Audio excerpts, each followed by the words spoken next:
O Bolsonaro ainda tem uma cartada final? Presta muito atenção.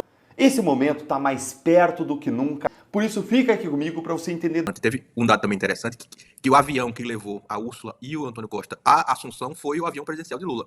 Eles chegaram lá em Assunção, no avião do Brasil, que lá o vídeo descendo a bandeirinha do Brasil, quer dizer, mais simbólico do que isso não tem, né? Porque passa aqui para tirar foto comigo, para meio que beijar a mão, né? A gente chama, e depois o meu avião leva vocês lá em Assunção. Federal, principalmente com a chegada desse novo ministro da Justiça, o Wellington César Lima e Silva, chega com um pedido, a gente já trouxe a informação no bastidores, Bel, explícito do presidente da República para que ele dê prioridade total à articulação com o Congresso para tentar viabilizar o andamento dessas duas propostas. Você traz uma apuração de que ele deve, nos próximos dias, conversar com o Hugo Mota, procurar ainda o relator da PEC da Segurança para alinhar essas expectativas. Bel, são propostas difíceis que estão sob a relatoria de políticos da oposição. Dá para a gente dizer qual delas teria mais caminho, ou as duas, Isabel, na sua avaliação, abrem algum espaço de conciliação entre governo e oposição, ou nada, né? Porque está tudo em aberto por enquanto. A ideia é ter conciliação em relação às duas. Talvez o PL antifacção esteja mais fácil, porque já está na tramitação final. A Câmara só tem poder de modificar aquilo que foi aprovado pelo Senado Federal, então já enxuga as possibilidades de novas desidratações dessa proposta. Mas ainda assim o governo tem que prestar atenção, porque saiu muito contente da aprovação dessa proposta lá no Senado, mas ainda vai ter essa etapa com possíveis mudanças também na Câmara dos Deputados. Agora, o ministro está vindo também com o intuito, Tainá Uribe, de fazer um diferencial em relação ao Ricardo Lewandowski. O que a gente ouvia dentro do Congresso Nacional? Que Ricardo Lewandowski era um ministro respeitado, um ministro cordial, mas era um ministro tido como pouco combativo e pouco enérgico na articulação política. E aí, na avaliação de alguns parlamentares, isso acabou prejudicando ainda mais o andamento dessas propostas no Congresso Nacional. Agora, o novo ministro tem meio que a chance de fazer diferente. Então, não é à toa que ele já está fazendo essa movimentação para ir lá procurar por Hugo Mota, procurar pelo relator da PEC, para já estabelecer essa ponte e eles tentarem chegar a um denominador comum para fazer com que essa proposta não fique pelo caminho, já que próprios articuladores do governo, neste ano de 2026, chegaram a levantar a ideia de deixar a PEC em banho-maria, dar uma abandonada na PEC, porque não ia ter chance de aprovar. Ele não está vindo com essa energia, ele está vindo com o intuito de tentar fazer essa proposta avançar. E eu estou tendo informações de que o atual presidente da Câmara dos Deputados e o ex-presidente da Câmara dos Deputados pressionaram e continuam pressionando o Tribunal de Contas da União, aliás, um setor do Tribunal de Contas da União, para que o tribunal liquide a liquidação. Isso é inacreditável, mas essas coisas, lamentavelmente, só acontecem no Brasil. Paulo Gonet, dizendo que a influência do crime organizado no processo eleitoral, o uso de ferramentas tecnológicas disseminando fake news, notícias falsas, a violência política, tudo isso é desafio das eleições de outubro. A apuração, como eu disse e repito, é do nosso analista, Theo Cury, já está no site dele exatamente o que disse o Gonet. Essas ameaças não atingem apenas candidatas e candidatos, mas comprometem a própria legitimidade das instituições democráticas. Diante desse cenário, a atuação do MP eleitoral tem sido pautada por ações preventivas, coordenadas e firmes, disse Gonet. Além do PGR, de ser o Procurador-Geral da República, Gonet também exerce o cargo de Procurador-Geral Eleitoral, atuando, portanto, perante o Tribunal Superior Eleitoral. Então a gente sabe o que está acontecendo na prática. O consórcio PT-STF, /TSE, né, está fazendo de tudo para eliminar a direita da equação política nacional. Então é um instrumento de perseguição, de censura, com base em expressões vagas que não encontram respaldo no nosso Código Penal, por exemplo, espalhar fake news, discurso de ódio. A minha preferida é aquela... Como é que é? Como é que é? Me ajuda aí, Fred. Aquela brilhante, né? Que você fala fatos, você traz fatos, né? Verdades, mas numa cadeia que engana, né? Então tem a expressão da sequência enganosa aí, que eles criaram uma expressão. Então nós estamos lidando aqui realmente com um esforço deliberado, evidente, escancarado, né? De calar um espectro da visão político-ideológica no debate político. Não tem André Janones, né, censurado, ele que se gaba de saber driblar, como espalhar fake news e por aí vai. Não tem um André Janones incluído em inquérito, com conta censurada e tudo. Então, ficou muito claro que isso é um mecanismo, né, uma instrumentalização, weaponization, como chamam os americanos, né, dessas instituições para poder perseguir a direita e ajudar de alguma forma a turma da esquerda nas eleições. Algumas questões surgem com essa notícia que é a novidade que estamos debatendo aqui, né? A primeira, cá entre nós, me escapa, né? Por que a PGR tem a ver com isso? por que exatamente que a Procuradoria-Geral da República vai se meter nisso? Me parece que é forçação de barra. Ou, talvez, pelos elos todos com Gilmar Mendes e tudo que o Fred já lembrou, pelo fato de que o TSE não está mais na mão do Alexandre de Moraes, e sim do Nunes Marques. Então, talvez eles estejam ali pensando em criar mecanismos para poder bypassar, né, qualquer tentativa do Nunes Marques de fazer uma supervisão um pouco mais imparcial, um pouco mais séria pelo TSE. Então esse é um primeiro ponto. O Alexandre de Moraes já tinha criado toda uma estrutura lá de Big Brother, né, que ele mesmo comandaria dentro do TSE, provavelmente pensando também nesse momento que ele sabia que ia chegar. Existe uma alternância no comando que é previsível, automática. O outro ponto que a gente precisa destacar aqui é em relação à postura do governo americano. Nas eleições passadas, a gente já sabe, já tem documentação farta sobre isso, o Mike Pence foi ao Congresso explicar, mostrar documentos, né?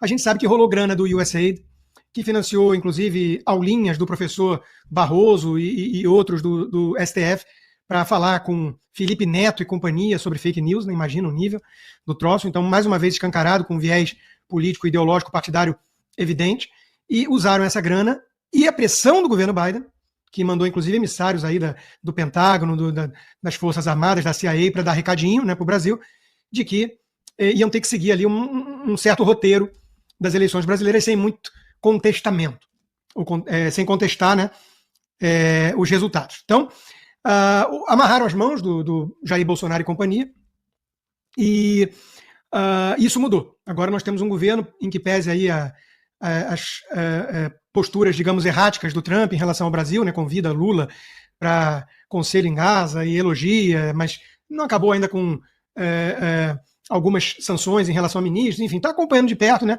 Mas parece claro que o governo americano do Trump não quer que ocorra o mesmo que aconteceu nas últimas eleições.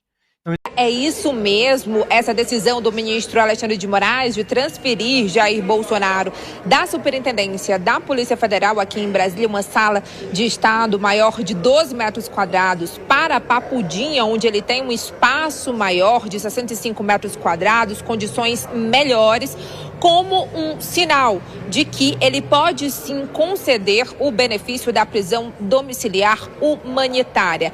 Até ministros próximos ao ministro Alexandre de Moraes já interpretam dessa forma. E eles estão defendendo isso por quê? Porque há um temor no Supremo Tribunal Federal de que qualquer coisa que aconteça com o ex-presidente Jair Bolsonaro, principalmente referente ao quadro de saúde dele delicado, o Supremo possa ser responsabilizado. Então, por causa disso, já há uma tentativa de convencimento do ministro Alexandre de Moraes. A gente lembra que a decisão dele da semana passada de transferência de Bolsonaro se deu após as conversas da ex-primeira-dama Michele Bolsonaro com os ministros Alexandre de Moraes e Gilmar Mendes, e também de conversas do governador de São Paulo, Tarcísio Gomes de Freitas, com ministros do Supremo Tribunal Federal. O governador pediu a prisão domiciliar a Bolsonaro. Então, portanto, os aliados do ex-presidente da República avaliam, sobretudo, que sim, essa deve ser a tendência, uma vez que ele já deu melhores condições ao ex-presidente da República, que agora dispõe de sala, quarto, cozinha, banheiro, lavanderia, uma geladeira ao invés de frigobar, também disponibilidade ali para tomar banho de sol a qualquer momento, de fazer atividades físicas, e que inclusive foi comemorado de certa forma por Michele Bolsonaro quando foi às redes sociais dizer que são condições menos prejudiciais à saúde de Bolsonaro e que também traz mais dignidade. A ex-primeira-dama foi orientada, ao invés de travar embates com o Supremo Tribunal Federal, a adotar um tom de cautela, de comedimento quando for falar, quando for se referir às decisões do ministro Alexandre de Moraes. Então, essa é a tendência interpretada aqui nos bastidores. Agora, quando isso vai acontecer, a gente não sabe, porque o ministro Alexandre de Moraes Moraes, que determinou o cumprimento da pena por tentativa de golpe em regime inicial fechado, ele não dá sinais nas suas decisões. Inclusive, nessa de transferência, ele disse que o cumprimento da pena do ex-presidente Jair Bolsonaro não é colônia de férias nem estadia hoteleira. E ele também deu um prazo à Polícia Federal para realizar, através da junta médica, uma avaliação do estado de saúde do ex-presidente para o ministro assim decidir se ele permanece na Papudinha, que é um batalhão da Polícia Militar com melhores condições, ou então se ele será transferido para um hospital penitenciário, exatamente para não correr esse risco de ter qualquer problema relacionado à saúde do ex-presidente, principalmente depois da queda que ele levou naquela sala de Estado-Maior da PF. Que o Moraes se deu por impedido num habeas corpus que solicitava a prisão domiciliar humanitária ao Bolsonaro. Ele remeteu o caso ao Gilmar Mendes e fez crescer em todos a expectativa de que talvez o Gilmar fosse a ele destinada a concessão da prisão domiciliar humanitária. Hoje acordamos com a notícia de que o Gilmar rejeitou o habeas corpus. Mas mesmo assim, e eu vou te explicar agora por quê, pode estar em curso uma combinação para soltar o Bolsonaro, para levá-lo à prisão domiciliar humanitária. Eu sou André Marcília, advogado, professor de Direito, e peço a vocês que se inscrevam aqui no canal, que também deixem o seu like, o seu joinha e que considerem se tornar membros aqui do canal, clicando na aba Seja Membro e tendo acesso aos nossos conteúdos exclusivos. Veja só, a declaração de impedimento do Moraes foi ridícula. Ele falou, não, de tal dia a tal dia as distribuições de processo não podem ser feitas a mim. O cara julga ele mesmo. Ele julga um caso que ele é vítima, ele julga um caso que é da família, ele julga tudo. Ele julgou a agressão dele em Roma, quer dizer, a agressão que supostamente fizeram a ele. Então, assim, ele não se dá impedido para nada, para absolutamente nada. É óbvio que, então, aqui, nesse caso, é esquisito ele se declarar impedido, né? Então, esse é o primeiro ponto. Aí vai para o Gilmar Mendes, e o Gilmar Mendes, ele diz o seguinte, na sua decisão de hoje de manhã: não vou analisar o mérito, ou seja, não vou analisar o caso. Não vou analisar o caso, porque não foi a defesa que fez o pedido, e sim um terceiro. Só que o Gilmar sabe muito bem que habeas corpus é um tipo de pedido que pode ser feito por qualquer um. Pode ser feito até pelo preso. O próprio preso pode pegar um papel de pão, fazer um habeas corpus, entregar e tem de ser julgado. Um terceiro qualquer pode também fazer um habeas corpus em nome de quem ele quiser e tem de ser julgado. Não existe isso de não foi a defesa que fez. Está errada a decisão do Gilmar. E aí alguém me dirá, bom, por que ele daria essa decisão errada? Ora, e aí é que entra a questão. Se ele está dizendo não foi a defesa que fez, ele abre as portas para, nesse minuto, eu imagino que a defesa agora, nesse instante, esteja fazendo o pedido. Pô, se o problema do Gilmar não analisar o pedido foi porque não foi a defesa que fez, está aqui o pedido, então, da defesa no minuto seguinte. Imagino que a defesa do Bolsonaro esteja agora fazendo isso. Precisa estar.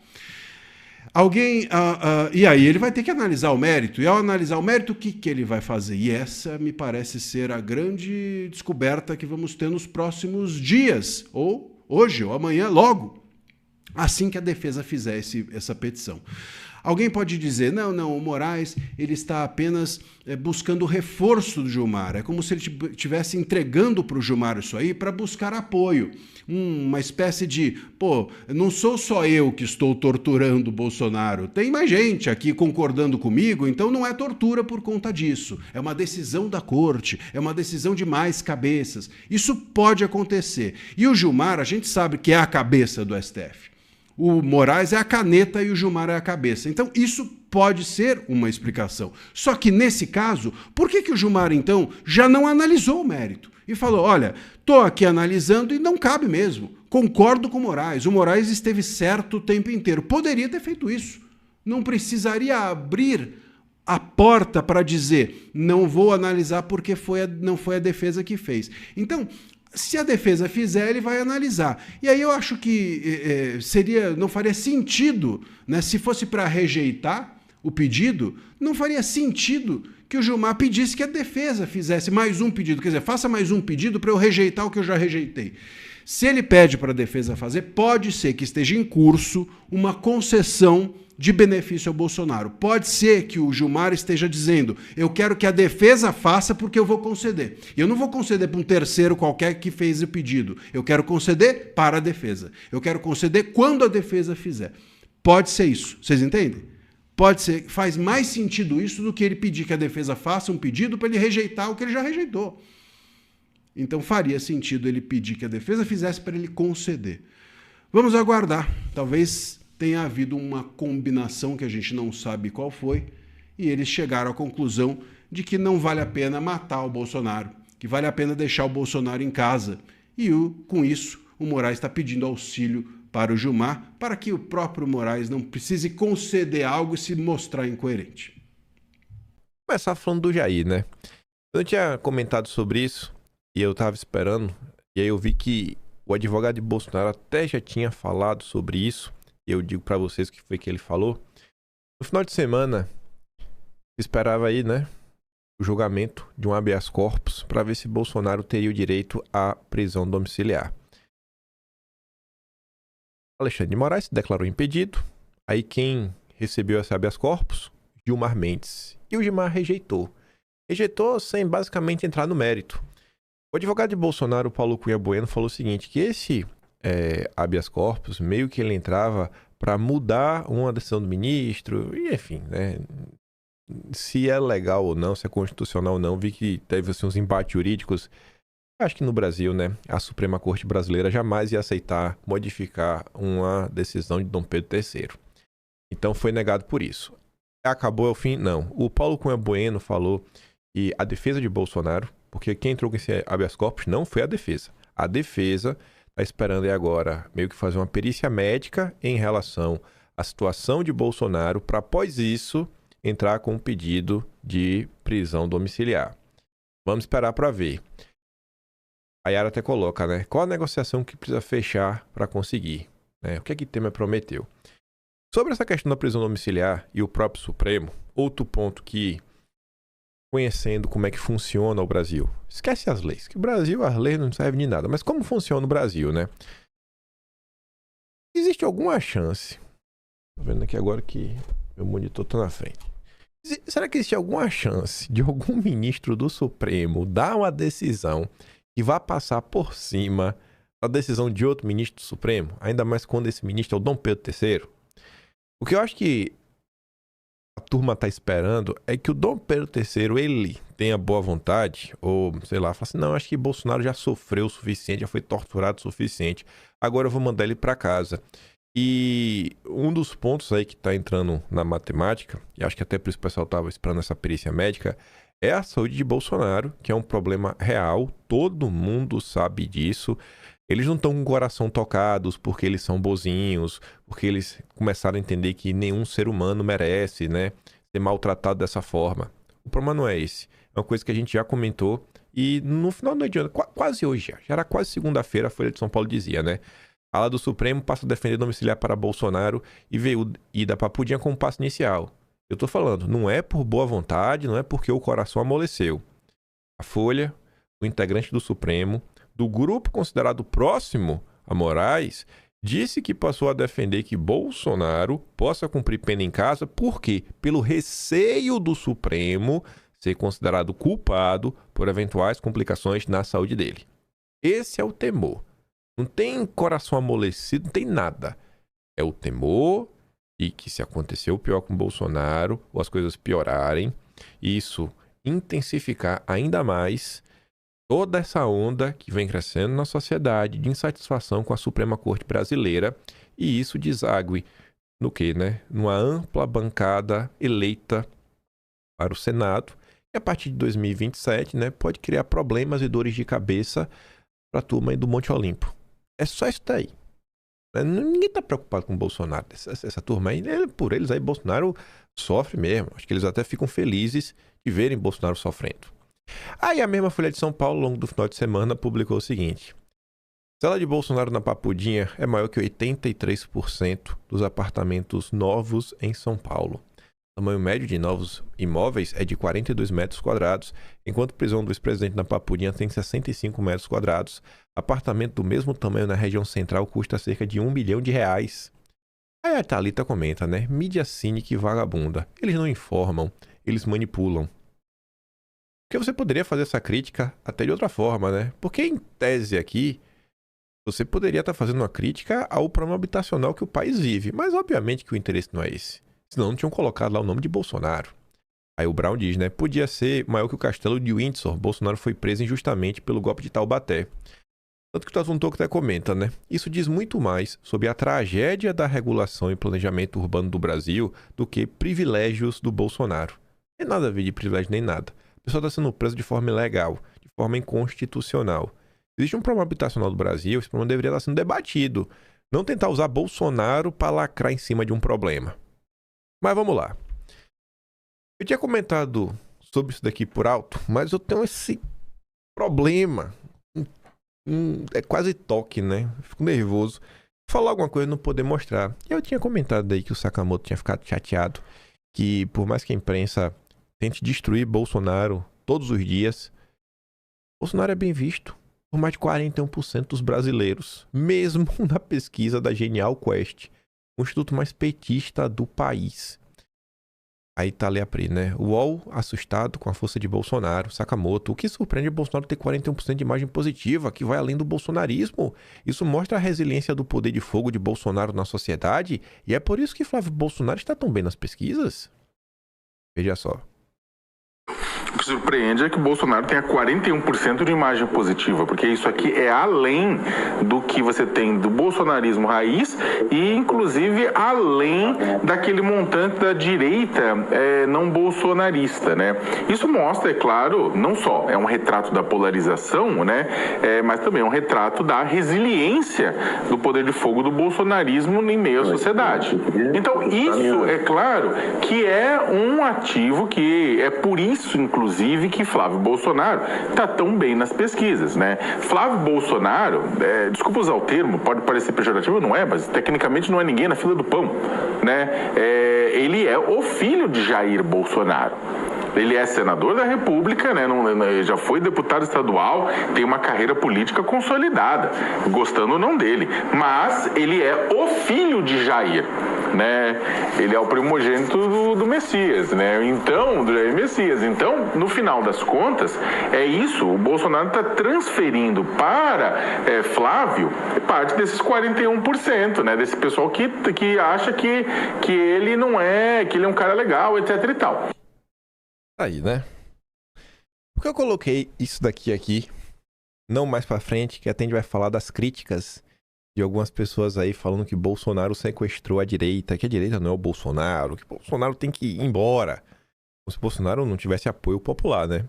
Vocês estão vendo aqui. Por que eu coloquei essa questão aqui? Porque, gente, estamos diante de uma oportunidade única para muitas pessoas.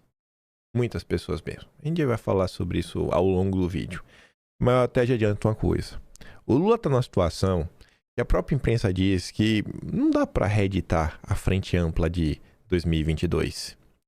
O Lula patina na economia, patina na diplomacia, ou seja, ele patina em tudo, né? Patina na segurança pública, na saúde, na educação, ou seja, tanto internamente quanto externamente, o Lula não tem muito do que mostrar. Por outro lado, você vê que o principal líder da direita, que é o Bolsonaro, foi sequestrado. Foi tirado. Então, é a chance que eles vinham esperando, né? Desde a Lava Jato, quando fizeram aquele mega cordão com o Supremo, com tudo, que o Temer chegou ao poder. E aí que eles acharam que na eleição de 2018 ia só sacramentar, né? A Dilma era carta fora do baralho. E acabou que Bolsonaro foi eleito em 2018. Então, assim, eles não conseguiram voltar ao poder. É a turminha mais arrumadinha, que toma banho, né? Porque os petistas são de muita gritaria. Então, a gente tá numa situação que, como o Sakamoto tá falando, isso é real. O grande ponto do Flávio ter tanto apoio é que ele é o filho de Bolsonaro. E eu não tenho nenhum problema com isso. É porque é assim mesmo que acontece. Tá achando ruim? Morde o cotovelo. Eu vou votar no filho de Bolsonaro. Na verdade, a gente ia votar em qualquer pessoa que Bolsonaro apontasse. Bolsonaro falou, é o cachorro caramelo? É o cachorro caramelo. Então a gente está assim diante de uma situação que é a oportunidade perfeita para muita gente. Porque qualquer um que Bolsonaro apontar o dedo e falar é tu, ou tivesse apontado, porque ele já apontou pro Flávio Bolsonaro, o cara já estava no segundo turno. E aí, tem gente que fala assim, não, espera a vez, espera a vez, espera a vez. Flávio Bolsonaro se elegendo agora. Vai chegar 2030. Se Bolsonaro... A única chance do Flávio Bolsonaro não se reeleger é se Bolsonaro falar, eu acho que eu quero voltar. Aí a gente vai apoiar Bolsonaro para 2 mandatos, né? Que é de 2030 a 2038. Então, assim, essa história de que, não, espera aí que vai chegar a tua vez. Política não é assim, não, gente. Política é time. O trem, às vezes, passa, tu pode subir ou não. Por isso que tem ainda aquele sentimento de, bicho, é a chance. É literalmente agora ou nunca. Às vezes você vê nas redes sociais o pessoal falando, não, espera a vez, espera a vez. Gente, política não é espera a vez. Para algumas coisas, óbvio que é, porque tem hierarquia. Você vai crescendo. Mas quando você está com presidência da República, é um conjunto de forças, elementos, timing, sabe? Vontade divina e tudo mais, que você está na hora certa, no lugar certo. Dito isso, toda essa introduçãozinha, vamos lá. Vamos começar por partes. O SBT News repercutiu um tweet do Carlos Bolsonaro de ontem. Carlos fala em acordo para isolar Flávio e governistas comemoram disputa no bolsonarismo. O vereador Carlos Bolsonaro manifestou neste domingo nas redes sociais contrariedade com o que chamou de um movimento para anular a candidatura do Flávio e dar um checkmate nos planos eleitorais dos filhos do ex-presidente, sem citar nomes e seguindo o seu tradicional estilo de deixar as conclusões a cargo de seus seguidores. O Carlos fala o que tem que falar e cada um tira suas conclusões. Carlos afirmou haver, a seu ver, um enredo cristalino. Tenho plena certeza do método e de onde isso vai chegar. Deram um cheque, esperando, depois, tentar dar o checkmate. Esse é o tweet do Carlos. Foi logo ontem, 9h16 da manhã. O enredo é cristalino. Insistem diariamente em qualquer iniciativa que anule Jair Bolsonaro e favoreça determinados interesses. Se existe um acordo, confesso que eu não posso afirmar, mas todo o movimento se torna cada dia mais óbvio. Flávio pode fazer vídeo aí, União da Direita, nosso amigo PT, tá todo mundo vendo o que está acontecendo. Tentar anular Flávio Bolsonaro e desqualificar a carta do último presidente virou ponto de honra entre os envolvidos. Eu tenho plena certeza do método e de onde isso vai chegar. Deram o cheque, esperando depois tentar dar o checkmate. Não, o inimigo é o PT. Aí calma que tem muito mais coisa. Aí ontem... E essas notícias, ninguém repercute essas notícias. Por mais que essa notícia tenha uma aspas. Aspas é quando a pessoa fala com todas as letras para a imprensa. A pessoa fala. O povo varre para debaixo do tapete. Né? O vídeo do Flávio de União da Direita já ficou para trás. Né? Vocês vão entender depois disso aqui. Bispo que dará assistência religiosa a Bolsonaro defende Tarcísio candidato. Pronto. Agora o Robson Rodovalho vai articular a campanha do Tarcísio também. O bispo Robson Rodovalho, que foi autorizado por Alexandre de Moraes, que coincidência, viu? Diz que ficou de conversar com o Flávio no fim do mês para discutir a sua candidatura. A partir daí, a gente vai tentar se alinhar, juntos todos. Ok. Até aí tá ok. Só que depois fala assim, A preferência da liderança evangélica por uma chapa liderada pelo Tarcísio, segundo o líder da igreja Sara Nossa Terra, é unânime. É unânime, gente? Vocês preferem o Tarcísio? É unânime? Eu acho que não é unânime não, viu? Eu acho que tem muita gente que prefere o Flávio. Mas se Bolsonaro insistir no filho, como candidato, o cenário muda. Aqui, aspas para o Rodovalho. Hoje, o nome de Flávio está posto. Vamos ver se vai ser mantido. Se o presidente vai manter. Cara, Bolsonaro falou, repetiu, escreveu a carta, deixou claro que tomou de livre e espontânea vontade. Não, vamos ver o quê? Vocês estão entendendo como é a situação? Poucas pessoas pode interagir com o Bolsonaro não pode usar a internet, não pode nem saber o que é que está acontecendo, né, nas redes sociais com seus próprios olhos, não pode saber o que algumas pessoas estão aprontando, e aí só recebe informação de pessoas. Aí uma das pessoas que vai lá falar com o Bolsonaro é uma pessoa interessada em convencer Bolsonaro a apoiar o Tarcísio. Aguenta um pouquinho, que agora que vai fazer sentido. Ontem, às 7h40 da manhã, eu estou frisando o horário de propósito, Lauro Jardim publicava esta matéria. Eleição presidencial. O Tarcísio está on. O que é que o Lauro Jardim falava e por que eu achei isso aqui sensacional? De um interlocutor de Tarcísio, ao comentar as conversas de bastidor do governo de São Paulo sobre a eleição presidencial, o Tarcísio está on. Tradução exata da frase é a seguinte: se Flávio for mesmo candidato, ele vai concorrer à reeleição.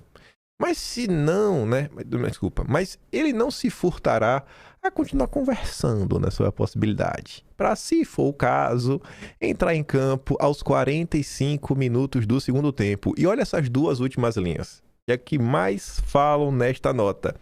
De qualquer forma, tudo isso se resolve na primeira semana de abril. O prazo máximo para a desincompatibilização.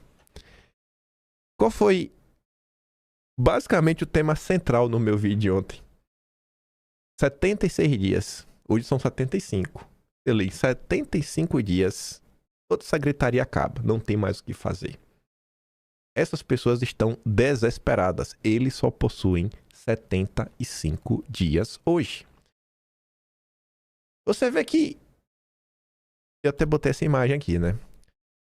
Eu nem precisava provar que eu trouxe essa análise antes do Lauro Jardim. Porque se eu gravo o meu vídeo e coloco o meu vídeo no ar, e meu vídeo tem 1 hora de duração, meu vídeo for às 8h15, eu teria que ter terminado de gravar pelo menos, né? Sei lá, desculpa, eu teria que ter começado a gravar pelo menos às 7h15, né?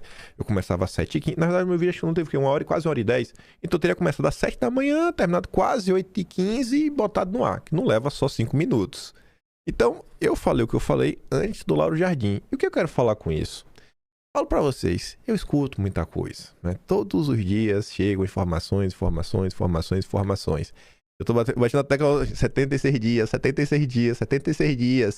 Por que eu fiz tanta questão de falar isso ontem? Porque eu ouvi da boca de mais de uma pessoa sobre o desespero. E esse grupinho de centro-direita está... E eles farão de tudo nos próximos 75 dias para tentar puxar o tapete de Flávio Bolsonaro.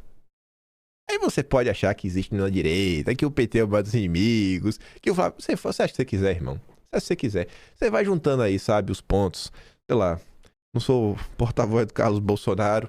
Carlos ontem postou o que postou. O Lauro Jardim, eu não pensava que ia sair na imprensa, né? Algo assim desse gênero. E eu não acho que essa nota no Lauro Jardim foi à toa, né? Acho que o Lauro Jardim também anda escutando muita coisa. Quem tem ouvidos que escute, tirem suas conclusões. Farei questão de fazer pressão contrária ao senhor Tarcísio de Freitas. Não acredito em uma única palavra do que ele disse. Sei que o Tarcísio de Freitas, inclusive, recebeu uma mensagenzinha muito mal criada, que ele ficou muito chateadinho, e essa mensagem foi antes do Flávio gravar esse vídeo. Como é que eu sei disso? Aconteceu? Será que estou dando barrigada? Aí você também acredita em mim ou não. Vai aí, depende de você. Estarei pelos próximos 75 dias fazendo questão de reforçar que Flávio Bolsonaro é o candidato do Jair, enchendo o saco de todo mundo. Depois disso daí, deixa de mão. 75 dias. Dia 4 de abril, a gente volta a ser amigo de novo. Até lá, eu sei o que vocês estão aprontando. Quem tem que ouvir isso de verdade não são nem vocês, são outras pessoas que escutam, até porque são pessoas que já me ligaram no passado para tentar me encher o saco, para tentar... Vamos falar a palavra, né? Eu tô falando esse dia que tem que falar a verdade, para tentar me cooptar, inclusive oferecer... Não é oferecer dinheiro, não. Oferecer assim, não, vamos entrar em contato, vamos marcar aqui uma call para você poder falar com fulano, ciclano, beltrano e se resolver. Não, eu falei, cara, não tem o que resolver, não. Eu sei muito bem o que eu apoio, ou pelo menos eu sei muito bem o que eu não quero apoiar. O candidato é Flávio Bolsonaro. Morde o cotovelo, chora, reclama, pode me acusar de uma coisa. Até dia 4 de abril, esse papinho furado aí de tá todo mundo junto, não cola comigo. Sei muito bem o que tá se passando. sabe? E são episódios recorrentes. Lauro Jardim, ontem ainda na CBN, reforçou esse ponto aí, né? Do que ele escreveu em nota. Vou mostrar aqui o início desse áudio. Tanto quando se fala assim oficialmente, Tarcísio de Freitas diz o seguinte: vou ser candidato à reeleição. Os movimentos são realmente esses? Pois é, Milton. A gente já está em meados de janeiro. O Tarcísio repete em público o tempo todo que vai ser candidato à reeleição ao governo de São Paulo, que não é candidato a presidente da República. Só que, no entanto, essa dúvida sobre isso não cessa. E não cessa, Milton, Cássio ouvinte, por um bom motivo. O próprio Tarcísio emite o tempo todo sinais contraditórios sobre a eleição desse ano. Em novembro, por exemplo, ele fez aquele discurso dizendo que o Brasil precisava mesmo era de um CEO para dar um jeito no país. Depois, em dezembro, quando Flávio Bolsonaro surgiu como o candidato oficial do Bolsonaro a presidente, o Tarcísio demorou alguns dias para se manifestar, parecia ali indeciso sobre o que ele ia dizer. Mesmo assim, quando se manifestou, não foi com uma fala de apoio incondicional e entusiasmado, assim como até hoje ele, quando se refere à candidatura do Flávio, não tem esse tom de apoio incondicional. Agora também, nessa semana, a mulher do Tarcísio, primeira-dama, publicou nas redes sociais uma postagem curta, repetindo a fala dele de 2 meses atrás, que eu citei aqui. Ela escreveu: o Brasil precisa de um novo CEO, meu marido. E o Tarcísio ainda curtiu a publicação dela. Então, e ainda fora esses sinais que são públicos, nos bastidores o Tarcísio tem conversado abertamente sobre a possibilidade de uma candidatura à presidência. Claro que essa possibilidade, Milton, hoje é menor do que era. Entendeu, né? Aí você fica aí, não, mas o Flávio disse que o Tarcísio... o Flávio disse que não quer não, até dia 4 de abril, irmão, porque são diversas forças diferentes, gente. É a tempestade perfeita. Você tira um governador, você já abre espaço. Quem que vai assumir o governo de São Paulo? É uma nova composição, pode mudar Senado. Você acha que na administração Flávio Bolsonaro, como é que vai ser o perfil de ministros? Você acha que essa ala extremista e radical da direita brasileira, essa ala com muita ideologia, né, tipo Eduardo Bolsonaro, você acha que vai ter espaço? E no governo Tarcísio, que agora não tem um secretário de direita, que é o secretário bolsonarista do governo Tarcísio? Quem é? Um dia alguém ainda vai contar como foi que o Derrite entrou aí no governo do Tarcísio. Olha aí se o irmão do Derrite teve uma participação importante na vitória do Tarcísio. Se alguém bateu na mesa depois que o Tarcísio venceu pra falar assim que o Derrite vai ou não vai, vai ou vai. Alguém ainda vai contar essa história algum dia. Tony Volpon, o ex-diretor do Banco Central, tá jogando contra. Sinal que Flávio é o candidato certo. Agora imagina pra quem a Paquita do regime torce. Flávio, se concorrer, vai ser facilmente derrotado. E seu pai permanecerá preso e irmão exilado. Então, significa que é só mudar o presidente e aí resolve? Eu achava que eram questões judiciais. Então, o mundo jurídico, o Supremo, navega de acordo com o presidente da República. Não tô entendendo isso, né? Aí vem o Marcelo Cerise, irmão do Pedro Cerise. Esse aí foi o que ele tinha gostado do vídeo do Flávio, viu? Ele gostou, no dia seguinte já tava assim, ó. Os bolsonaristas caíram em um sofisma clássico, o falso dilema. O raciocínio é simples e errado. Antes de Bolsonaro, a esquerda PT e a centro-esquerda PSDB governaram o país. Bom, aqui ele já mentiu, né? Aqui já tem realmente um sofisma, porque o PSDB sempre foi visto como um partido de direita, sempre foi vendido como um partido de direita. Ele deixa de ser de direita quando Bolsonaro aparece. E o movimento todo ali do bolsonarismo começa a apontar isso. Olavo de Carvalho aponta isso. Bolsonaro seria direita, logo sem Bolsonaro não existe direita. A falha está na premissa, direita e esquerda não são propriedade de um político, mas posições do eleitorado. Bom, o eleitorado apoia Bolsonaro, né? Tá bem claro isso, por isso que o Flávio é tão forte.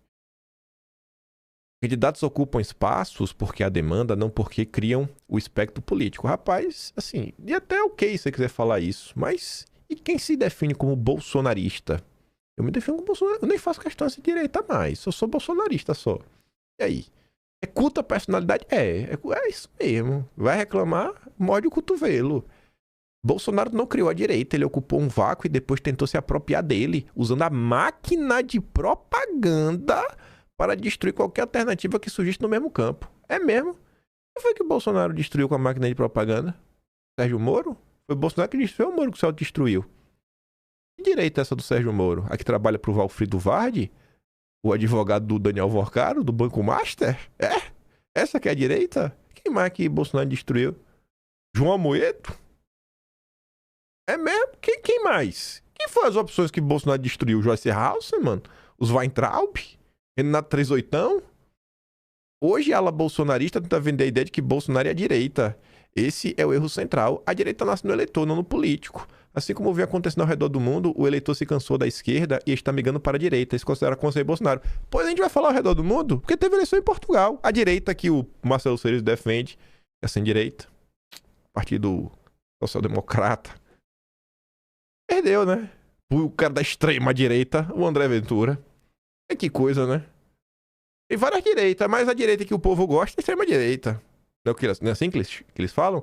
Aí eu respondi assim, eu falei, ô campeãozinho, não é isso, pô, é mais simples. Hoje se sabe que existem várias coisas que se chamam de direita. Uma dessas coisas é o liberalismo dos gangsters, dos banksters, a Faria Lima. Essa direita pró-regime, que apoia a tortura, a censura, adora financiar eventos do que existe de pior no Brasil. Essa direita não tem votos e quer sugar quem apoia Bolsonaro. Não é difícil de entender. Aí, você vê os exemplos, né? Da direita, que eles querem eleger. Se juntar os quatro aí, não dá 10% dos votos da direita na disputa com Flávio Bolsonaro no primeiro turno. General Paulo Chagas. Esse nunca superou, né?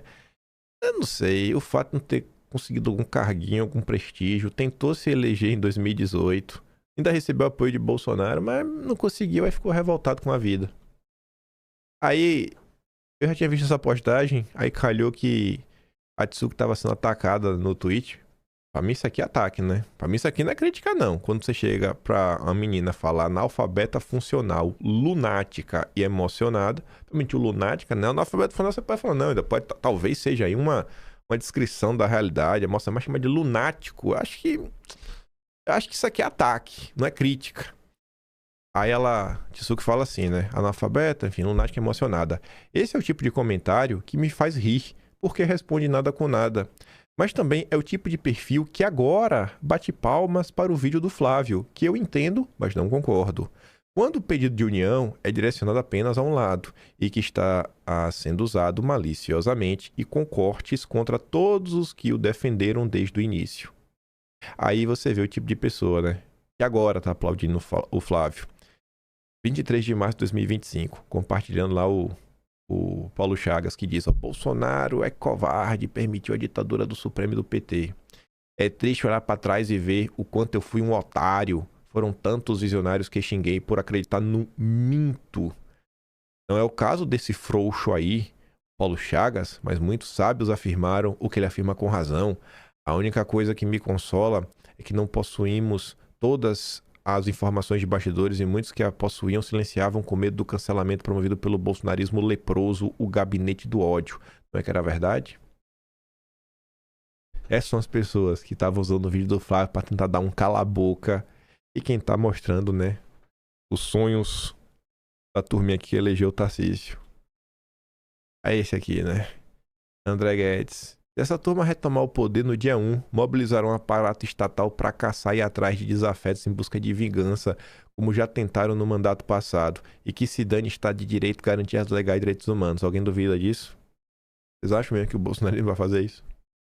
Aí o Ademir fez essa montagem aí do André Guedes que vocês entendam do jeito que quiserem. Mas vamos lá. Vamos falar das direitas. Vamos falar de Portugal porque eles resolveram copiar, né? Assim, nem do jeitinho que é o Brasil.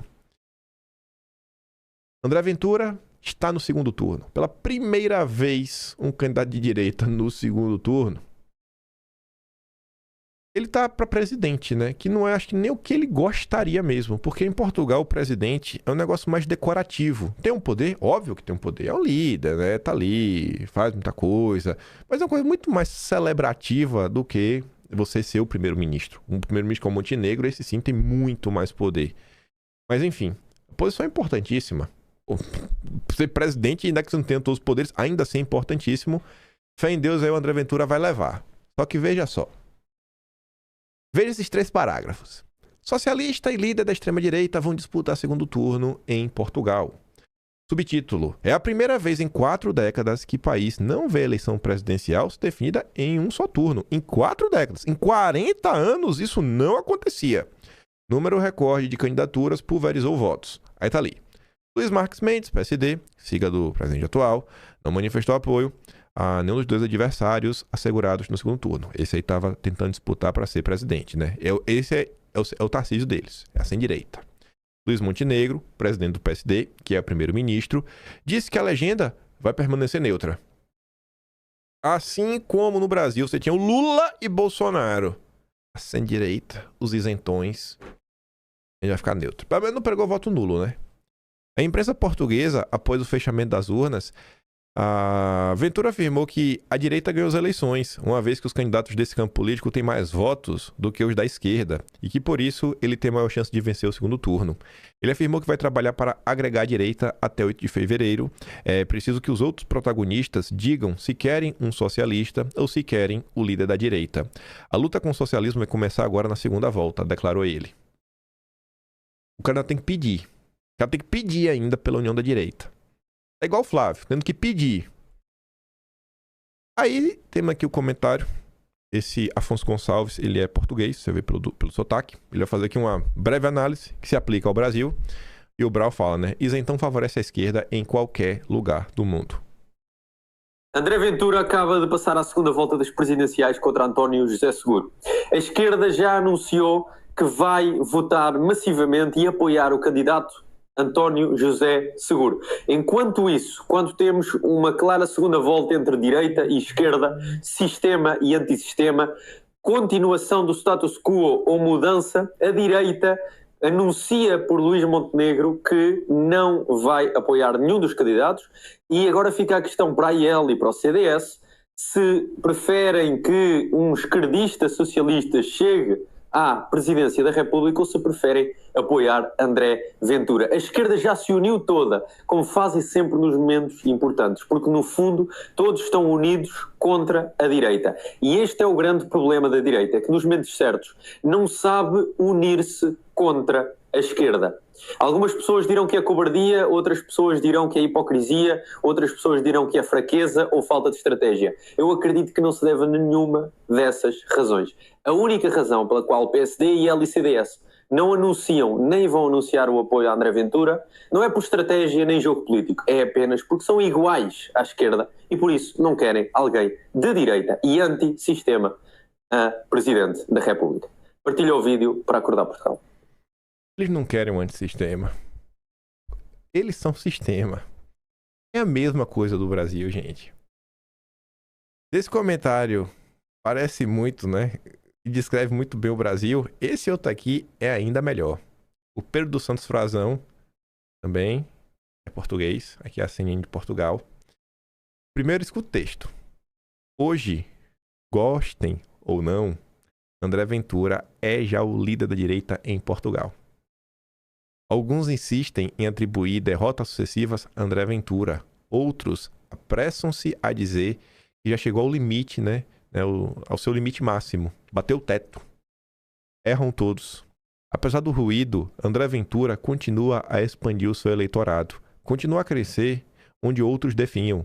Continua a mobilizar quem estava afastado da política. Vocês já viram isso em algum lugar? Vocês conhecem algum líder brasileiro que trouxe as pessoas que estavam afastadas da política, que politizou o povo? Que consegue fazer o povo segui-lo? Sem favores do sistema, sem aparelhos instalados, com o povo. E é isso que mais incomoda. Vocês já viram esse filme em algum lugar? Nomeadamente para os resultados que são dados, Pedro Frazão, a André Ventura, o candidato que é apoiado pelo Chega, poderá chegar aos 24% no intervalo máximo. Será essa a linha máxima que poderá ser alguma vez atingida por um candidato ou até eventualmente noutras eleições pelo Chega? A senhora Sofia Cardoso tem essa graça a fazer essa pergunta, porque agora de repente viajamos até 2022, quando o Chega elegeu o seu grupo parlamentar com 12 deputados, e era exatamente esse o comentário que todos faziam no panorama político nacional, que o Chega tinha chegado à sua expansão máxima, que 12 deputados era um exagero e que nunca ultrapassariam esses 12 deputados. Eu faço esta questão, Pedro Frazão, porque André Ventura, precisamente na arruada do Chiado, dizia estar bastante confiante com o crescimento do partido e que acreditava que se as sondagens lhe davam 24%, ele acreditava que na verdade iria ter 30%. A nossa projeção à boca das urnas, pelo menos, não mostra isso. Os resultados... Sim, é verdade, mas o que mostra também esta sondagem é que o Chega, afinal, não é um epifenómeno, nem tinha atingido o seu máximo de expansão. O Chega é uma força do conservadorismo moderno que está a crescer em Portugal e que, portanto, mesmo aqui nesta sondagem, o seu limite máximo está além dos resultados que tivemos nas últimas legislativas e está totalmente impregnado no panorama político português, e podemos já dizer hoje, acho eu, que o André Ventura é o líder político da direita em Portugal, porque de facto nós temos duas figuras, uma da direita e uma de esquerda, que passaram à segunda volta e, portanto, André Ventura, sendo essa figura da direita portuguesa que passa à segunda volta, eu acho que podemos todos concordar que, de facto, hoje André Ventura é o líder da direita portuguesa. O líder, né? Mas o povo não quer respeitar o líder, pô. É incrível isso. Prefere lavar as mãos, prefere tentar... Não, mas veja bem. Incomoda, né? O bolsonarismo incomoda. Saindo de Portugal, indo pro mundo inteiro, o Estadão hoje publicou um editorial maravilhoso. Porque é só você ler ao contrário para ver como as coisas estão melhorando. Um mundo sob riscos geoeconômicos. Vamos ler ao contrário, né? Um mundo onde a elite globalista já não consegue mais manter o controle. O controle deles está em risco. O Global Risk Report 2026, nova edição do tradicional relatório divulgado pelo Fórum Econômico Mundial da turma do Klaus Schwab, uma consulta a mais de 1.300 líderes públicos, executivos e especialistas, oferece um retrato inquietante e cada vez mais familiar do estado do mundo. O quê? Pela primeira vez, os conflitos geoeconômicos encabeçam a lista dos maiores riscos globais no curto prazo, superando guerras convencionais e ameaças ambientais imediatas. Lê ao contrário. Pela primeira vez, a economia está deixando as mãos dessas pessoas, né? O controle da economia mundial está saindo das mãos dos globalistas. Não se trata de um detalhe técnico menor, mas um sinal eloquente de que a economia deixou de ser apenas um terreno de interdependência para se tornar um instrumento de poder, coerção e disputa estratégica. Era exatamente o que eles faziam. Aí agora eles não podem mais fazer isso, né? Agora eles que perderam, né, a sua capacidade de fazer maldade. Aí continua.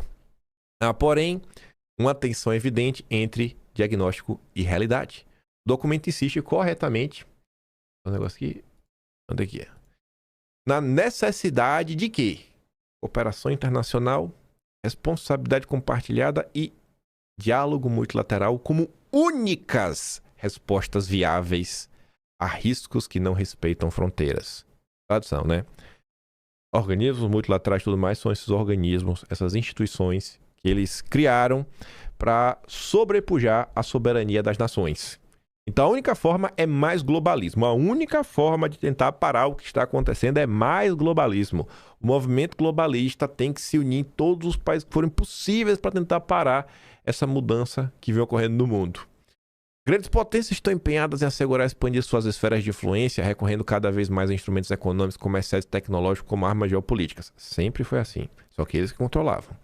De um lado, estão os Estados Unidos, conduzidos pela lógica de um imperialismo redivivo, pela doutrina trumpista que combina protecionismo agressivo, negação do multilateralismo, Trump deixando claro, né? O globalismo acabou, e uso seletivo de sanções e tarifas. Aí do outro, dá o eixo sino-russo, que articula autoritarismo político, revisionismo geopolítico e contestação aberta às normas liberais. Olavo de Carvalho tem uma análise, muito tempo atrás, inclusive tem um vídeo que acho que foi mais famoso do que a análise do Olavo, que era a época o Alan dos Santos pegando um quadro e escrevendo, que ela falava o seguinte, que ele pontuava que tinha pelo menos aí 3 grandes forças que tentavam se colocar como forças globais, de controle do globo. Aí uma era os globalistas, a outra seria esse eixo sino-soviético, e o terceiro aí o califado muçulmano. Então, assim, eles estariam jogando junto, mas não é porque estão jogando junto em determinado momento que eles vão jogar junto para sempre, né? O resultado é o enfraquecimento das instituições multilaterais, a erosão do mecanismo de coordenação global e o recrudescimento do protecionismo. Só um tiquinho. O velório tardio do direito internacional. A turma tá reclamando do Trump, né? E o Trump aí com seus desejos imperialistas, pipipipopopô, falaram bastante aí que o direito internacional foi pro saco, por isso que o mundo tá em risco aí, por conta da Venezuela. E a turma do Quinto escreveu um texto para desmontar, né, essa mentira descarada. A captura de Maduro gerou inúmeras reações mundo afora, desde previsões apocalípticas de uma terceira guerra mundial até acusações de violação do direito internacional e de um primeiro passo em direção à incivilidade e à barbárie internacional. Mas em que momento da história recente, né, o direito internacional e as convenções multilaterais foram uma barreira contra o uso da força bélica ou de fato úteis para impedir uma intervenção estrangeira? A Rússia não invadiu a Ucrânia? A Rússia não invadiu a Ucrânia agora, em 2022? Quando o direito internacional foi uma ferramenta de auxílio para a autodeterminação das nações e não uma camisa de força regulatória imposta pelos fortes contra os fracos? No dia 19 de junho de 2011, o então presidente Barack Obama, o queridíssimo, porque ele é de esquerda, ele é do Partido Democrata, quando ele ordenou bombardeios à Líbia para derrubar o regime do Gaddafi, enfim, a ação ocorreu sem o aval do Congresso em Washington e por meio de uma distorção da resolução 1973 da ONU. O ditador líbio acabaria deposto e morto dias depois por milícias armadas pelos Estados Unidos. Ao longo de seu mandato, o democrata bombardeou, né, falando aqui do Obama, além do território líbio, a Síria, o Paquistão, o Iêmen, a Somália, o Afeganistão e o Iraque. Apesar da fala mansa, da embalagem de justiceiro social e defensor da paz, Obama ignorou solenemente esses institutos consolidados e acordados pelo tão evoluído e civilizado multilateralismo.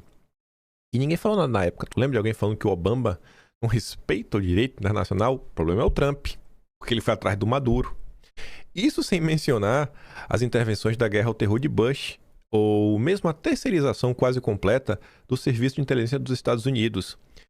Muito diferente do sistema de balança do poder do concerto europeu, a política multilateralista, burocrática e formalista do direito internacional, imposta após o Tratado de Versalhes, não teve outro efeito senão a uniformização das legislações econômicas e, consequentemente, a imposição posterior do Consenso de Washington.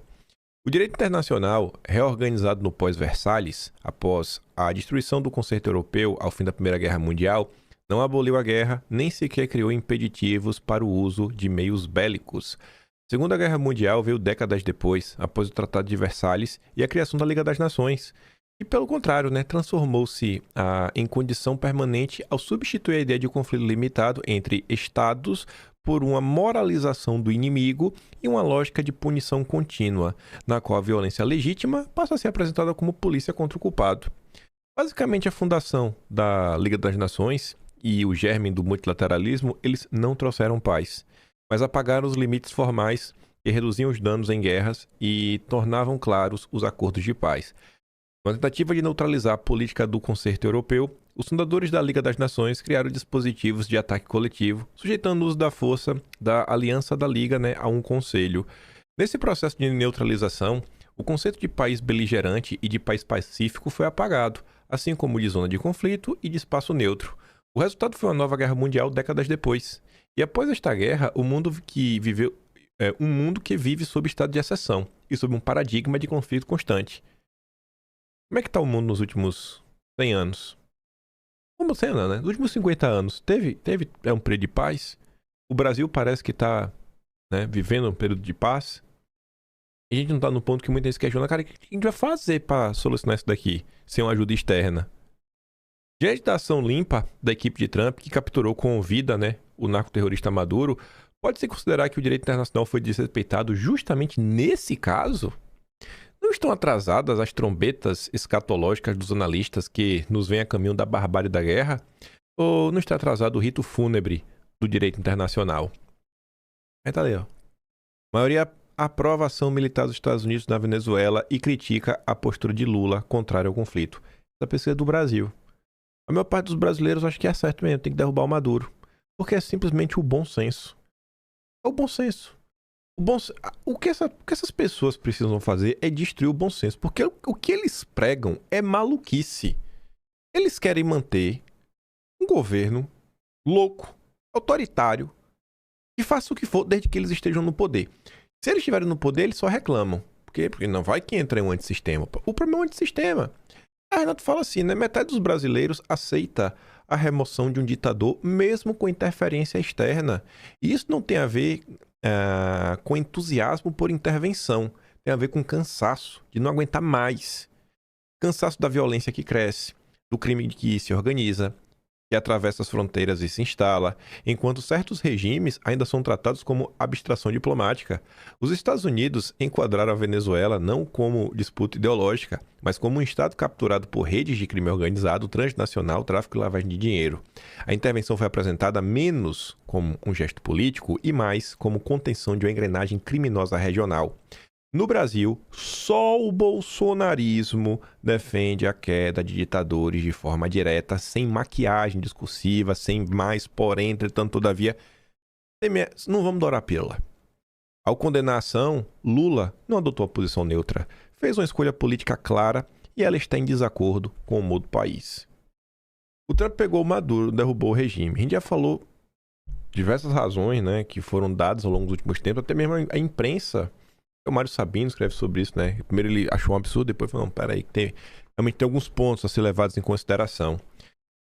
Trump falou sobre isso, né? Rapidamente, tá em inglês, mas a legenda ali traduzida já é o suficiente. O repórter pergunta, né? Por que se aliar a Delcy Rodrigues em vez de Machado? Aí o Trump fala assim, ó. Se vocês se lembrarem de um lugar chamado Iraque, onde todo mundo foi demitido, absolutamente todo mundo, a polícia, os generais, todo mundo foi demitido, eles acabaram se tornando o ISIS, né? E aí começou a ter atentado no mundo todo. Em vez de simplesmente irem direto ao assunto, eles acabam se tornando isso, né? E eu me lembro disso. Então o Trump tá falando, cara, às vezes não dá pra você desmontar tudo e achar que, não, agora tá resolvido. A gente desmonta tudo e daí a coisa vai. As instituições, elas estão impregnadas de cima até embaixo. Aí estão trabalhando pra garantir o quê? Que vai começar a ter uma certa normalidade. Trabalhar pra, no cenário próximo, ter eleições. Soltar os presos políticos, Maria Corina Machado poder voltar para o país, para disputar as eleições, montar uma direita e a coisa indo. Aqui foi uma imagem que mostra que a coisa realmente segue avançando, né? Inacreditável, Delcy Rodrigues se encontrou em Caracas com o diretor da CIA, John Ratcliffe. Caso alguém ainda tivesse alguma dúvida sobre quem entregou Maduro, né? Achar que não teve uma mãozinha de dentro, né? Aí se perguntar, será que realmente é o cara da CIA? Sim, a Globo também noticiou. O diretor da CIA se reuniu com o presidente interino da Venezuela em Caracas. Enfim, o encontro solo-venezuelano no mesmo dia em que o presidente americano Trump, né, recebeu a Maria Corina Machado na Casa Branca. Reforça a mensagem de Washington sobre considerar o governo interino o melhor caminho para a estabilidade do país a curto prazo. A longo prazo, outros 500, né? Você vê, ao mesmo tempo que tá ali, ó, vamos tentar dar um organizado aqui com a Delcy, tá recebendo a Maria Corina Machado. Aí, a gente tá falando do Fórum Econômico Mundial. Vai acontecer agora. Quem é que tá lá? O Noronha. O Noronha é aquele do Bradesco que ano passado, quando o Haddad veio lá com um pacote que aumentaram o imposto lá em cima de alguns fundos, ele apareceu na Globo News falando que mandou mensagem pro Haddad. E graças a Deus o Haddad tirou algumas coisas do projeto. Ou seja, falando, não, eu dei a ordem, o Haddad tirou, né? O Haddad realmente cumpre o que os banqueiros mandam. O presidente do Bradesco está em Davos, para a nova edição do Fórum Econômico Mundial. O Trump vai até falar, viu? Quero ver como vai ser o discurso do Trump. Noronha também engrossa o coro dos que defendem o papel técnico do Banco Central, no caso do Master, na política fiscal. O presidente do Bradesco argumenta que, independente de quem ganhar as eleições, o país tem um problema estrutural que terá de ser enfrentado e o Brasil precisa, ao menos, tentar estabilizar a relação entre dívida e PIB. Realmente, isso aí tem que mesmo, né? Mas a preocupação dos banqueiros é só essa. Falando de banqueiros, né, da turma do mercado, o tour privado da CVM, nossas instituições. No último mês, 2 servidores da CVM desembarcaram em Nova York para participar de uma série de reuniões, marcada por um escritório de advocacia privado. Da CVM, simpatia escritório de evento, escritório de advocacia privado. O roteiro incluía bancos e grandes firmas de direito. Era um tour corporativo montado por quem não trabalha na CVM e que, ao menos oficialmente, não aparece registrado na agenda pública dos servidores. A viagem foi aprovada pelo então presidente interino, Otto Lobo, custou R$59 mil aos cofres públicos. Documentos obtidos pelo bastidor mostram que o roteiro foi enviado pelo Machado Meia Advogados para ser cumprido pelo superintendente de supervisão de investidores institucionais, Marco Veloso, e pelo gerente de acompanhamento de fundos, Celso Luiz Zini Lins, entre 16 e 22 de dezembro, nos Estados Unidos. A superintendência comandada por Veloso é uma área central na CVM. Cabe a ela registrar, supervisionar e, eventualmente, sancionar fundos de investimento, administradores de carteiras, consultores e analistas de mercado. Se tu tivesse muito dinheiro, tivesse interessado em comprar e vender, né, coisas no Brasil, principalmente comprar o Brasil, será que vale a pena bater um papo com esse cara? Grandes escritórios aí que lidam, né, com, sei lá, direito societário, esse direito aí mais comercial. Lins, por sua vez, chefia a divisão da superintendência que acompanha e fiscaliza os fundos de investimento, com exceção daqueles ligados à securitização ou ao setor imobiliário. A agenda enviada aos servidores pelo Machado Meyer, escritório que atua em processos na CVM, olha só, previa reuniões com 4 instituições financeiras: Bank of New York, UBS Securities, BTG Securities e JP Morgan, e 4 escritórios internacionais. Segundo o servidor da CVM, em cargo de chefia, ouvido pelo bastidor, né, a viagem causou estranheza em parte do corpo técnico, principalmente pela ausência de divulgação de qualquer ação institucional que justificasse. A presença do BTG também chamou a atenção, né? O Dedé tá em todas. Esse é o Brasil. Essas são as pessoas que não querem eleger o Flávio Bolsonaro. Essa é a CVM do Lula. Aí, para falar dessa turminha de sem direita, do mercado financeiro, olha para esse daqui. Braço filantrópico da B3 destinou 60 milhões em 2025 para educação pública e crises climáticas. Eles devem ter feito uma coisa ou outra boa, que seja na educação, né? Não tem como tudo ser ruim. Mas você vê, os caras são uma bolsa de valores, ninguém tem braço filantrópico à toa. Vocês sabem que normalmente doação, você consegue abater imposto de renda. Então assim, a galera acaba doando, não é por nada, porque sabe que isso ajuda até no próprio marketing deles mesmos. E você vê, o dinheiro que esses caras arrecadam e fazem de doação é para promover a agenda verde, pauta climática. E em parceria com a turma do Lehman, do Todos pela Educação. Olha só. E ali no final, a entidade também ampliou ações de voluntariado corporativo e o alinhamento das metas sociais à estratégia SG da B3. Esse é o mercado financeiro. Acho que aqui tem alguma coisa ligada à eficiência, lucro, né? Aumentar, sei lá, algum indicador positivo realmente de produtividade das empresas. Pelo amor de Deus, gente. Isso é o mercado. Esse aí é o tal mercado. Aqui o choque de eficiência que os liberais também pregam, né? Essa matéria aqui, pra mim, não teria nenhum problema se não fosse pelo discurso dos liberais. Porque eles pregam que temos que reduzir o tamanho do Estado. O Zema adora falar de austeridade fiscal. Mas o Zema que adora falar de austeridade fiscal, o Partido Novo que adora falar de gastos públicos, Zema usa avião oficial do governo de Minas para pré-campanha e gera gasto recorde com combustível. E aí, bicho? Superou até em 2022, velho. Rapaz. E aí? Eu acho que um governador e tudo mais não deveria usar para pré-campanha, né?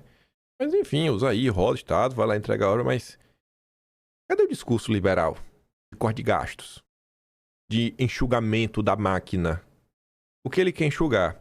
É benefício fiscal, ou seja, quanto menos pobre, melhor. Então, se o pobre, cada pobre que morre é um pobre que gasta menos no SUS, no Bolsa Família e tudo mais. E qualquer custo extra, repassar para a classe média. É quem paga, né, o grosso do imposto nesse país. Esse é o liberalismo na veia. Outra coisa também que devia botar muita gente pra pensar é isso daqui, ó. Porque são números. Não é subjetividade. Não é um negócio em que você tem que pensar se você concorda ou não. São números. Números. Lula supera Bolsonaro e FHC como o governo que mais fez concessões de infraestrutura. Leilões de portos, aeroportos, rodovias, diminuição da participação estatal é agenda historicamente criticada pela esquerda. Talvez o Lula não seja o grande comunista, né? Não que ele não goste dos comunistas. Talvez essa classificação pula não encaixe tão bem. Talvez querer pegar as pessoas e forçar na caixinha não é a melhor das estratégias, né? Talvez seja melhor tentar realmente entender quem é o Lula. Lula sempre foi membro do diálogo interamericano, que pregava o consenso de Washington. Lula sempre foi dessa linha aí que o pessoal chama de neoliberal. O Vinícius até fala, né? Regime neoliberal do Lula. O problema não é a concessão em si, mas as condições em que se dão e se estão indo para os mesmos beneficiários, transformando os campeões nacionais em super campeões nacionais. O Lula tá fazendo o que a direita prega, né? Não é isso? Não vamos privatizar tudo? Concessões, trabalhar em parceria com a iniciativa privada, o governo vai, constrói, aí depois dá lá, né? A iniciativa privada consertar e tocar o barco. Eu acho que o Brasil deveria começar a pensar em como cuidar de sua própria infraestrutura sem fazer concessão. Eu te coloco uma coisa bem simples. Quando tu viaja, tu gosta de pagar pedágio? Tu não acha que o valor que tu paga é de PVA, né? E todo o custo que envolve aí para gasolina, imposto que tá dentro aí da gasolina, né? Que é um imposto altíssimo no final do dia que o brasileiro acaba pagando. Tu não acha que isso aí já devia ser suficiente para quem tivesse, né? Boas rodovias, asfaltadas, de preferência duplicada também. Também devia tentar trabalhar no cenário para que isso fosse de graça, né? Aí deixa quebrar, deixa se acabar. Aí a única forma de resolver isso é entregando para a iniciativa privada, que se não for assim nunca vai ter nada de bom nesse país. E muitas vezes entrega para a iniciativa privada. Lá na Bahia tem um problema. Assim, Feira Salvador tem a BR-324. Tinham feito uma licitação para a Via Bahia. A Via Bahia deu tudo errado. Acho que mudou. Não sei se no início era a Via Bahia, mas estava no emprego. Depois foi para outra. Não cumpriu o contrato. Aí ficou, não vai. E o povo pagando pedágio com a pista ruim, com a pista boa, tanto faz. O pedágio está sendo cobrado. O brasileiro tem que parar de se contentar com pouco. Eu acho que o brasileiro deveria ter... Não falam que está na Constituição o direito de ir e vir? Pedágio, para mim, é uma das coisas mais absurdas que tem. Você não pode se locomover de um lugar para outro, que você já está pagando gasolina, coloca a vida de tua família em risco porque tá cheio de buraco, a pista não é boa, não tem boa iluminação. Aí tem um monte de motorista que dirige igual doido, muitas vezes porque tá com a faca no pescoço, querendo fazer mais dinheiro, porque tempo é dinheiro. E tu ainda tem que pagar o pedágio? Rapaz, esse Brasil aí tá muito ruim. Quando uma frente democrática deixa de fazer sentido. E aqui que a gente fecha o pacote que eu falei lá atrás, né? É a tempestade perfeita para a turminha da sem-direita. É a chance que eles ainda estão buscando de tentar emplacar alguém do regime para se eleger com os votos da direita. Porque se Bolsonaro tá preso, né, de forma injusta, o Lula tá mal das pernas. Voltou a ganhar força a ideia de que, diante dos riscos políticos e geopolíticos elevados, a esquerda deveria reeditar uma frente ampla para as eleições de 26. A tese se ancora no sucesso eleitoral de 22, para derrotar Bolsonaro. O problema é simples e incontornável. O contexto que viabilizou aquela aliança não existe mais. Não dá para refazer essa frente ampla. Em 22, a ameaça à democracia era percebida como concreta. Mas não houve conversão programada. Aí ele fala, né? Lula, então, acumulava ataques. Bolsonaro acumulava ataques às instituições, pipipipopopô. Lula conseguiu até atrair as pessoas para perto. Só que depois de atrair as pessoas para perto, Lula não fez nenhuma conversão programática, nem alinhamento duradouro, né? Hoje o quadro é radicalmente distinto. Falar em risco iminente à democracia soa mais como delírio retórico do que como diagnóstico sério. E mais relevante ainda, o governo Lula III frustrou justamente aqueles que, sem serem de esquerda, decidiram apoiar em 2022. Esse descompasso afastou justamente os setores que haviam tolerado Lula como alternativa ao risco institucional. O mesmo padrão se repetiu em outras frentes. Tentativas de enfraquecer marcos regulatórios, ataques sistemáticos ao Banco Central, o retorno de prejuízos bilionários nas estatais, reforçaram a percepção de que não há disposição para ajustes estruturais nem para compromissos duradouros com regras do jogo. Na política externa, o quadro não é mais animador. Ao relativizar violações de direito internacional e se associar simbolicamente a regimes autoritários, o Brasil correu sua autoridade moral e capacidade de liderança. A Frente Democrática de 22 foi uma solução extraordinária para um problema extraordinário. Não foi nem poderia ser um modelo permanente de governança ou uma licença para governar sem concessões. Tem uma ameaça crível à democracia e sem disposição do próprio Lula para acomodar interesses e visões fora do seu campo histórico, a tentativa de reeditar aquela colisão em 26 soa menos como estratégia política e mais como nostalgia eleitoral. Eu acho que tem chance do Lula reeditar a Frente Ampla? Eu acho muito difícil. E a turminha democrática tá doidinha, rapaz, para ser escolhida aí pelo Jair, né? Não tem uma foto do Jair, o Trump e o Flávio. Vai o Eduardo. Os irmãos aí tá no mesmo pacote. 75 dias. Essa galera tá, revirando os olhinhos assim, de nervoso. Estão fumaçando pelas ventas. 75 dias. Eles achavam que estavam com a faca e o queijo nas mãos. O fato de Bolsonaro apontar pro Flávio, escolher o Flávio, isso, gente, eu falei pra vocês lá atrás, foi uma construção gigantesca. Foi uma luta Davi versus Golias, né? O Davi se chama Eduardo Bolsonaro. Lembra daqueles vazamentos de mensagem da PF? Ele talvez seja o melhor dos exemplos. Quando o Eduardo dando a chamada no Jair, aí o povo ficou, tá xingando o próprio pai. Um papo de idiota. Sem querer parar pra ver o que tava sendo discutido. E ela falou, cara, acorda, o que tá acontecendo na corda, presta atenção. Tá aí, 75 dias. E eu acho que eles não vão conseguir demover o Jair da ideia. Eu acho que o Jair entendeu muito bem o que tá acontecendo. Flávio, obviamente, entendeu. Ele vai seguir nesse comportamento. União do Direito. Não esperem nada diferente do Flávio até o final das eleições. E é isso aí. 75 dias, o choro é livre, 4 de abril, o sonho dessa gente vai pro... Eu não sei nem se precisa esperar até 4 de abril, porque, sei lá, estiver chegando ali já no final de março, a coisa estiver realmente muito solidificada, a depender algum partido já do Centrão a começar a fazer acenos pro Flávio, sabe, partido grande, ou a Federação União PP, aí realmente a coisa vai ficar bem complicada, né? A ponto pessoal, melhor jogar toalha. Melhor jogar toalha. Melhor jogar toalha.